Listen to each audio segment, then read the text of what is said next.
இப்போ ட்ரெண்டிங்கில் இருக்க இந்த சாரீக்கு மேலே யோக்கில் மட்டும் டக்ஸ் கொடுத்து கட் பண்ணி ஸ்டிச் பண்ணியிருக்காங்க. அது எப்படி பண்ணுறது அப்படின்னு பார்க்கலாம் வாங்க. இப்போ ஃப்ரண்ட் பார்ட்டுக்கு வந்து நான் பேட்டர்ன் போட போகிறேன். நம்மளோட ஷோல்டர், அதுக்கப்புறம் நெக் வித்து எல்லாமே மார்க் பண்ணிக்கோங்க. இது வந்து நார்மலாக உங்களோட மெஷர்மெண்ட்டுக்கு நீங்கள் போட் நெக் கொடுக்குறப்ப எவ்வளோ மார்க் பண்ணுவீங்களோ அந்த அளவு மார்க் பண்ணிக்கோங்க. நெக்கோட ஹைட் வந்து நான் 3.5 இன்ச்சு கொடுத்துருக்கேன். இப்போ நெக்கு வித்தையும் நெக்கு ஹைட்டையும் இந்த மாதிரி மார்க் பண்ணி ஜாயின் பண்ணிக்கோங்க. நெக்ஸ்ட் வந்து நம்ம கர்வ் போட்டுக்கிறேன். நெக்ஸ்ட் நம்ம நெக்கு எங்கே மார்க் பண்ணியிருக்கோமோ அதுக்கு மேலேருந்து கீழே ஒரு 3 இன்ச் மார்க் பண்ணிக்கோங்க. இந்த இடத்துல மட்டும்தான் நம்ம அந்த டெக்ஸ் பார்ட் வரும். கீழே வந்து நார்மலாக வரும்.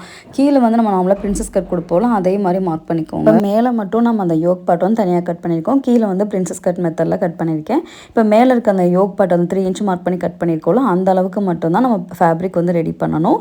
ஃபேப்ரிக்கோட வித்து வந்து நீங்கள் எந்த அளவுக்கு டக்ஸ் கொடுக்க போகிறீங்கன்றதை பொறுத்து அதை சேஞ்ச் ஆகும். இப்போ நான் வந்து ஃபோல்டிங்கில் ஒரு 25 இருக்க மாதிரி எடுத்திருக்கேன். இப்போ இந்த மாதிரி ஸ்கேலில் வந்து ஒரு 1 இன்ச்சுக்கு வந்து ஃபுல்லாக வரிசையாக வந்து மார்க் பண்ணிக்கோங்க. மார்க் பண்ணிட்டு இப்போ நான் அப்படியே கோடு போடுறேன், அந்த மாதிரி கோடு போட்டுக்கோங்க. இப்போ நான் ஃபுல்லாக வந்துட்டு கொஞ்சம் நல்லா திக்காக வந்து டக்ஸ் கொடுக்க போகிறேன் அப்படின்னால கொஞ்சம் லென்த்தாக எடுத்திருக்கேன். இந்த மாதிரி ஃபுல்லாக கோடு போட்டதுக்கப்புறம் இப்போ நம்ம எங்கே கோடு போட்டிருந்தோமோ கரெக்டாக அந்த இடத்துல ஃபோல்டு பண்ணிக்கோங்க. இப்போ நடுவில் வந்து ஒரு 1/2 இன்ச்சில் வந்து தையல் போடுங்க. இப்போ நம்ம 2 கோடு போட்டிருக்கோம், அந்த 1 இன்ச்சுக்கு கோடுக்கு நடுவில் தையல் போடுறேன். அப்போ அது 1/2 இன்ச்சில் கரெக்டாக இருக்கும். நம்ம தையல் போட்டதுக்கப்புறம் நம்ம விரித்து பாருங்கள், இந்த மாதிரி தான் இருக்கும். அதை வந்து அப்படியே அந்த பக்கம் திருப்பி விட்டுருங்க. அதுக்கப்புறம் இன்னொரு கோடு போட்டிருப்போம், அந்த கோடை ஸ்ட்ரைட்டாக பிடிச்சி அதுக்கு நடுவில் வந்து தையல் போடுங்க. இப்போ நம்ம தைச்சதுக்கும் நம்ம ஒரு கோடு இருக்குல்ல, அதுக்கும் நடுவில் வந்து ஒரு தையல் போடுங்க.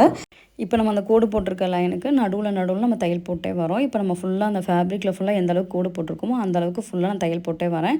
இப்போ நான் ஃபஸ்ட்டு தைச்சி காமிச்சல இதே மாதிரி தான் நம்ம எல்லாத்தையும் தைக்க போகிறோம். இப்போ ஃபுல்லாக டெக்ஸ் ஃபுல்லாக தைச்சிட்டு நான் அயன் பண்ணி எடுத்திருக்கேன். இப்போ நம்ம ரெடி பண்ணி வச்சிருந்த யோக் பார்ட்டை வந்து இதுக்கு மேலே வச்சு நம்ம கரெக்டான அளவில் கட் பண்ணணும். நெக்ஸ்ட் வீடியோவில் நம்ம ரிமைனிங் பார்ட் வந்து எப்படி கட் பண்ணி தைக்கிறது அப்படின்றத பார்க்கலாம்.